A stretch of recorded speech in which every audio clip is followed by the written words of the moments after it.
தலைவர் ரஜினிகாந்த் அவர்கள் பார்த்தீங்கன்னா, அவருடைய 74வது வயதில கூட படு சுறுசுறுப்பாக செயல்பட்டு கொண்டும் இருக்காரு.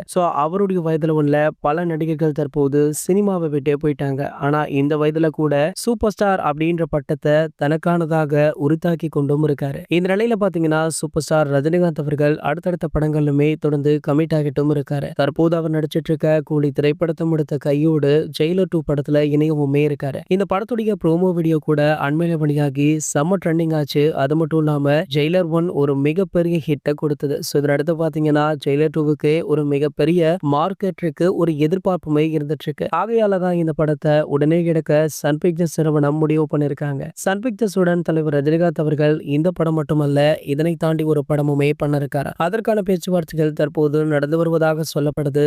இந்த படத்தை பாத்தீங்கன்னா நம்ம அட்லி அவர்கள் டைரக்ஷன் பண்ணவும் இருக்காரு. அட்லி பாத்தீங்கன்னா ரீசெண்டாக பாலிவுட்ல ஜவான் அப்படின்ற படத்தை இயக்கி அங்க 1000 கோடி வசூல் கொடுத்த இயக்குனராக மாறிட்டாரு. ஆகையால பாத்தீங்கன்னா இவரும் ரஜினி சாரும் இணைய போற படத்துடைய பட்ஜெட்டே மிக பிரம்மாண்டமாக இருக்கும் அப்படின்ற ஒரு பேச்சுமே போயிட்டு இருக்கு. இந்த படத்துல ரஜினி சார் மட்டுமல்ல, மற்ற நடிகர்களுமே நடிக்க உள்ளதாக சொல்லப்படுது. அதுவுமே டாப் ஸ்டார்கள் அப்படின்ற பேச்சுமே அடிபட்டு இருக்கு. இது போன்ற சினிமா செய்திகளை பத்தி நீங்க உடனே தெரிஞ்சுக்க நம்மளுடைய தலைவர் அப்படின்ற நம்ம சேனலை சப்ஸ்கிரைப் பண்ணிட்டு பக்கத்துல உள்ள பெல் ஐக்கான கிளிக் பண்ணிக்கோங்க.